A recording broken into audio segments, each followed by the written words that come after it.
মনীষা যখন প্রথমবার অনিলকে দেখেছিল তার অহংকারী মন বলেছিল এই সাদামাটা মানুষটি তার জীবনের ঝলমলে ক্যানভাসের যোগ্য নয়। কিন্তু সমাজের চোখে মান আর পরিবারের চাপে সেই অপছন্দের মানুষটির সাথেই তাকে সাত পাকে বাধা পড়তে হয়েছিল। বাসর রাতেও তার হৃদয়ে এই ভাবনাটাই আগুন জ্বালাচ্ছিল যে সে এর চেয়ে অনেক বেশি পাওয়ার অধিকারিণী ছিল। অনিল ছিল একটি ছোটখাটো স্কুলের শিক্ষক, কিন্তু মনীষা নিজে একটি নামী কোম্পানিতে উঁচু পদে কাজ করত এবং নিজেকে অনিলের চেয়ে হাজার গুণে উন্নত মনে করত। তার দাম্ভিকতা তাকে অনিলের প্রতি পদে পদে অপমান করতে শেখালো। সে ভুলে গিয়েছিল যে ভালোবাসা ব্যাংক ব্যালেন্স দেখে না। একদিন তার জীবনে এলো সেই ঝলমলে পুরুষ, রোহিত। তার চোখ ধাঁধানো আভিজাত্য মনীষার ভেতরের লোভকে বাড়িয়ে দিল, আর সে এক মুহূর্তে অনিলের নিঃস্বার্থ ভালোবাসা আর সম্মানকে পায়ের নিচে পিষে দিল। সেই রাতে অনিলের হৃদয়ে ভালোবাসার বদলে জন্ম নিল এক হিমশীতল প্রতিশোধের শপথ। এই গল্প সেই অবহেলিত শিক্ষকের ঘুরে দাঁড়ানোর এবং এক দাম্ভিক নারীর ভাগ্যের করুণ পরিণতির।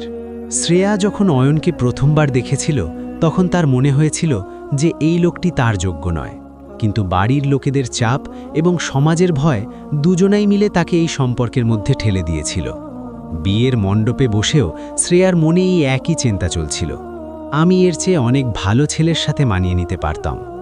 অয়ন ছিল একটি সাধারণ সরকারি স্কুলের শিক্ষক, মাইনে ঠিকঠাক ছিল, কিন্তু শ্রেয়ার স্বপ্নের প্রাসাদ এর চেয়েও অনেক উপরে ছিল। সে নিজে একটি প্রাইভেট কোম্পানিতে ভালো পোস্টে কাজ করত এবং নিজেকে অয়নের চেয়ে সব দিক থেকেই শ্রেষ্ঠ মনে করত। বিয়ের পর প্রথম সপ্তাহ থেকেই সে অয়নকে অনুভব করানো শুরু করে দিয়েছিল যে সে কত ভাগ্যবান যে তার মতো স্ত্রী পেয়েছে। তোমার মাইনেতে তো আমার জুতোর খরচও কুলবে না, শ্রেয়া প্রায়ই বলতো। অয়ন চুপচাপ শুনে নিল। তার মনে হতো যে হয়তো সময়ের সাথে সব ঠিক হয়ে যাবে। সে কখনো খারাপ মনে করেছিল না, বরং আরও বেশি পরিশ্রম করতে লাগল। ঘরের সব কাজ নিজে সামলাতো, রান্না করত এবং শ্রেয়ার ছোট বড় সব কিছুর খেয়াল রাখত। কিন্তু শ্রেয়ার কাছে এইসব তার অধিকার ছিল। তার মনে হতো যে অয়নের তো তার প্রতি কৃতজ্ঞ থাকা উচিত যে সে তার সাথে রয়েছে। বন্ধুদের সামনেও সে অয়নকে ছোট করতে কুণ্ঠাবোধ করত না।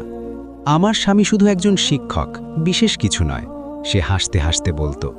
আর অয়নের চোখে ফুটে ওঠা কষ্ট সে কখনো দেখতে পেত না। 2 বছর কেটে গেল। অয়নের ধৈর্য ধীরে ধীরে ভাঙতে শুরু করল। রোজকার এই অপমানের বর্ষণ তার মনে একটা শূন্যতা ভরে দিয়েছিল। সে রাত রাত জেগে থাকত এবং ভাবত, আমি কি সত্যিই এতই কম যোগ্য?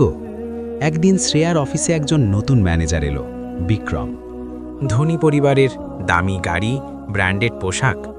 শ্রেয়ার চোখে সেই ছিল যা সে অয়নের মধ্যে কখনো পায়নি। ধীরে ধীরে দুজন কাছাকাছি আসতে লাগল। গভীর রাতের মিটিং, উইকেন্ডে অফিসের কাজ, সবই ছিল অজুহাত। অয়নের সন্দেহ হতে শুরু করল, কিন্তু সে কিছুই বলল না। সে ভাবল যে হয়তো সে ভুল ভাবছে।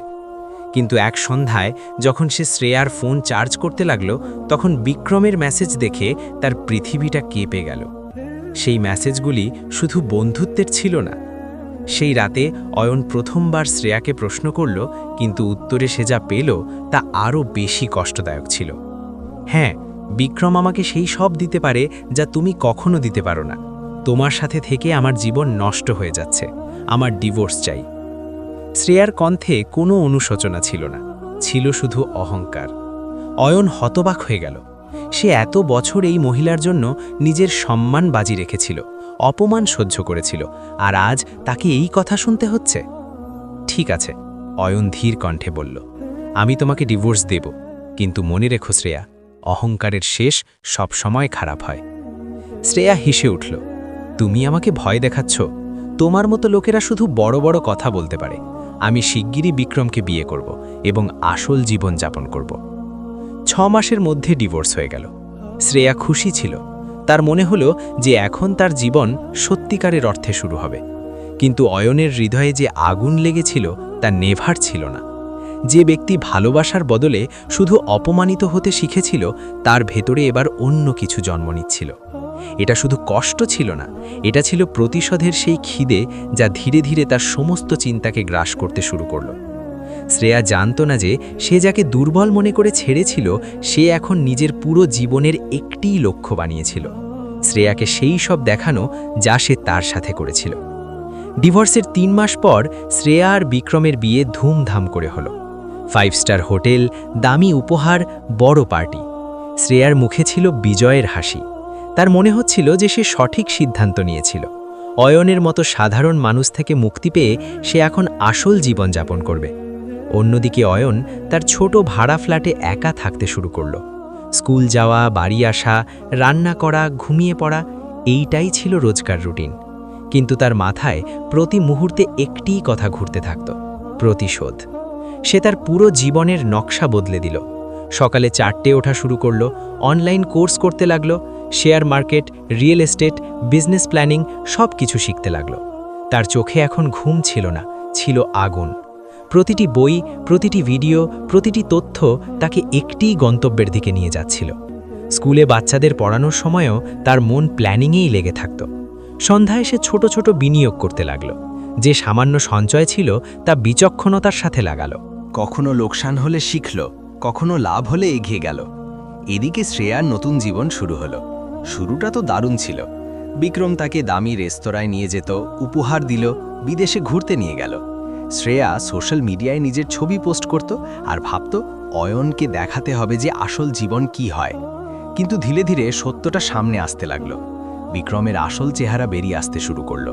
সে মদ খেত, জুয়া খেলত, তার মাইনে ভালো ছিল, কিন্তু খরচ তার চেয়েও বেশি ছিল। ঋণে ডুবেছিল। যে লোক দেখানো করছিল তা সবই ছিল ধারে করা টাকার। তুমিও তো রোজগার করো, ঘরের খরচ সামলাও, বিক্রম একদিন বলল। শ্রেয়া অবাক হয়ে গেল। সে তো ভেবেছিল যে এখন তাকে আর কখনো টাকার চিন্তা করতে হবে না। আর খারাপ তখন লাগলো যখন বিক্রমকে তার অফিসে অন্য একটি মেয়ের সাথে দেখতে পেল। সেই গভীর রাতের মিটিং, সেই অজুহাত। শ্রেয়ার চোখ খুলে গেল। সে অরণ্যের সাথে যা করেছিল তাই এখন তার সাথে হচ্ছিল। সে বিক্রমকে প্রশ্ন করল, তো উত্তরে থাপ্পড় খেল। তুমিও তো তোমার প্রথম স্বামীকে ঠকিয়ে আমার সাথে বিয়ে করেছ, এখন নাটক করো না, বিক্রম চেঁচিয়ে বলল। শ্রেয়া ভেঙে পড়ল। সে বুঝল যে সে কত বড় ভুল করেছিল। অয়ন কখনো হাত তোলেনি, কখনো ঠকায়নি। তার ভুল শুধু এইটুকুই ছিল যে সে ধনী ছিল না। আর শ্রেয়া সেই মানুষটাকেই অপমান করেছিল যে তাকে সবচেয়ে বেশি সম্মান দিয়েছিল। 1 বছরের মধ্যে শ্রেয়ার অবস্থা খারাপ হয়ে গেল।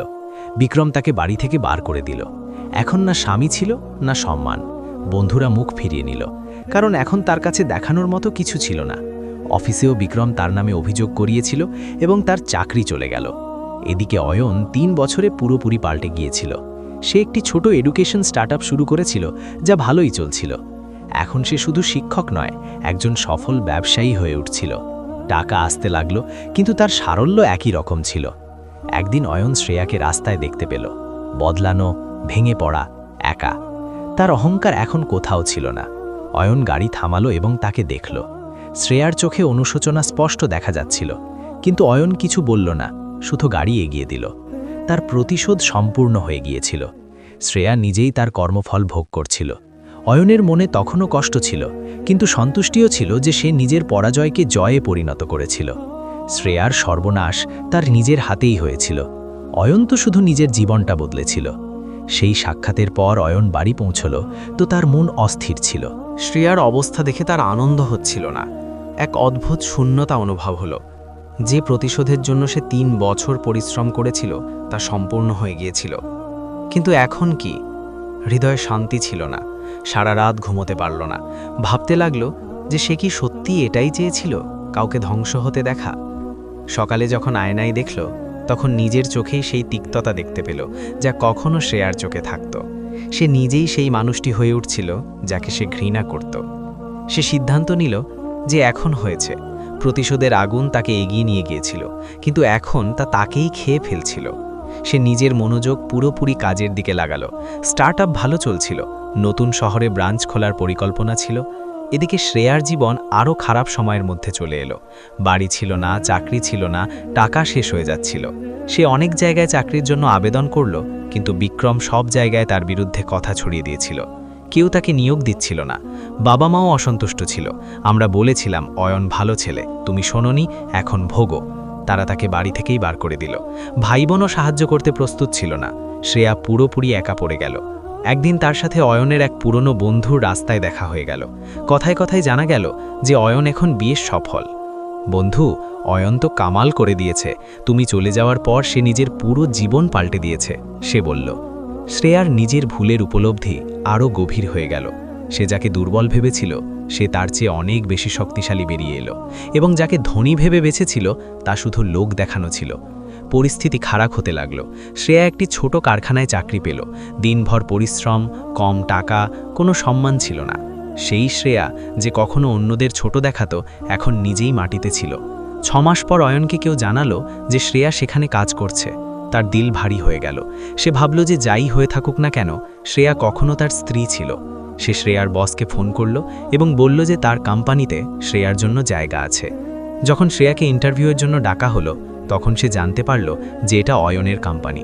সে যেতে চাইছিল না, লজ্জা পাচ্ছিল, কিন্তু পরিস্থিতি এমন ছিল যে না করতে পারছিল না। অফিসে যখন দুজন মুখোমুখি হলো তখন শ্রেয়ার চোখে জল চলে এলো। আমাকে মাফ করে দাও অয়ন, আমি তোমার সাথে খুব খারাপ করেছি, আমার ভুলের উপলব্ধি হয়ে গেছে। অয়ন কিছুক্ষণ চুপ থেকে বলল, শ্রেয়া, আমি তোমাকে ক্ষমা করার জন্য এখানে ডাকিনি। আমি তোমাকে চাকরি এই জন্য দিয়েছি কারণ আমি সেই মানুষটা হতে চাই না যা তুমি ছিলে। তুমি আমাকে অপমান করেছো, কিন্তু আমি তোমাকে ধ্বংস হতে দেখতে পারি না। কিন্তু একটা কথা মনে রেখো, এটা আমার দয়া নয়, আমার মনুষ্যত্ব। তুমি আমার কাছ থেকে সব কিছু কেড়ে নিয়েছো, কিন্তু আমি তোমার কাছ থেকে তোমার জীবন নেব না। এখানে পরিশ্রম করলে উন্নতি মিলবে, না হলে রাস্তা খোলা আছে। শ্রেয়া বুঝতে পারল যে সে কি হারিয়েছে। অয়নের মধ্যে সেই মনুষ্যত্ব ছিল যা বিক্রমের মতো ধনী লোকের মধ্যে ছিল না। কিন্তু এখন অনেক দেরি হয়ে গিয়েছিল। দুজন আলাদা আলাদা পথে চলতে শুরু করল। অয়ন ঘৃণা ছাড়াই নিজের জীবনকে এগিয়ে নিয়ে গেল। শ্রেয়াও নিজের ভুল থেকে শিখে নিজেকে সামলে নিল। প্রতিশোধের আগুন দুজনকেই পুড়িয়ে দিয়েছিল, কিন্তু শেষে অয়ন ক্ষমার পথ বেছে নিল, আর শ্রেয়া অনুশোচনার। জীবন দুজনকেই শিক্ষা দিল, অহংকার সর্বনাশ করে আর ঘৃণা নিজেকে খেয়ে ফেলে। মনুষ্যত্বই সবচেয়ে বড় জয়।